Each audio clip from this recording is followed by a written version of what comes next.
1 Samuel chapter 13. Saul was 30 years old when he became king, and he reigned over Israel 42 years. Saul chose for himself 3,000 men of Israel, of which 2,000 were with Saul in Michmash and in the Mount of Bethel, and 1,000 were with Jonathan in Gibeah of Benjamin. He sent the rest of the people to their own tents. Jonathan struck the garrison of the Philistines that was in Geba, and the Philistines heard of it. Saul blew the trumpet throughout all the land, saying, "Let the Hebrews hear." All Israel heard that Saul had struck the garrison of the Philistines, and also that Israel was considered an abomination to the Philistines. The people were gathered together after Saul to Gilgal. The Philistines assembled themselves together to fight with Israel, 30,000 chariots, and 6,000 horsemen, and people as the sand which is on the seashore in multitude. They came up and encamped in Michmash, eastward of Bethaven. When the men of Israel saw that they were in trouble, for the people were distressed, then the people hid themselves in caves, in thickets, in rocks, in tombs, and in pits.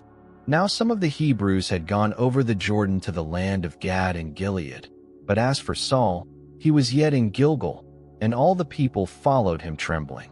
He stayed 7 days, according to the time set by Samuel. But Samuel didn't come to Gilgal, and the people were scattering from him. Saul said, "Bring the burnt offering to me here, and the peace offerings." He offered the burnt offering. It came to pass that as soon as he had finished offering the burnt offering, behold, Samuel came, and Saul went out to meet him, that he might greet him. Samuel said, "What have you done?" Saul said, "Because I saw that the people were scattered from me, and that you didn't come within the days appointed, and that the Philistines assembled themselves together at Michmash. Therefore I said, now the Philistines will come down on me to Gilgal, and I haven't entreated the favor of Yahweh. I forced myself therefore, and offered the burnt offering." Samuel said to Saul, "You have done foolishly. You have not kept the commandment of Yahweh your God, which he commanded you. For now Yahweh would have established your kingdom on Israel forever. But now your kingdom will not continue. Yahweh has sought for himself a man after his own heart, and Yahweh has appointed him to be prince over his people, because you have not kept that which Yahweh commanded you." Samuel arose and went from Gilgal to Gibeah of Benjamin. Saul counted the people who were present with him, about 600 men.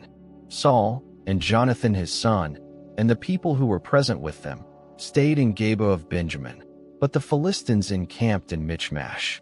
The raiders came out of the camp of the Philistines in 3 companies. One company turned to the way that leads to Ophrah, to the land of Shul. Another company turned the way to Beth-horon, and another company turned the way of the border that looks down on the valley of Zeboim toward the wilderness. Now there was no blacksmith found throughout all the land of Israel, for the Philistines said, "Lest the Hebrews make themselves swords or spears."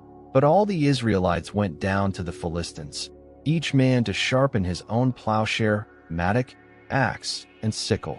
The price was 1 payam each to sharpen mattocks, plowshares, pitchforks, axes, and goads. So it came to pass in the day of battle, that neither sword nor spear was found in the hand of any of the people who were with Saul and Jonathan, but Saul and Jonathan his son had them. The garrison of the Philistines went out to the pass of Michmash.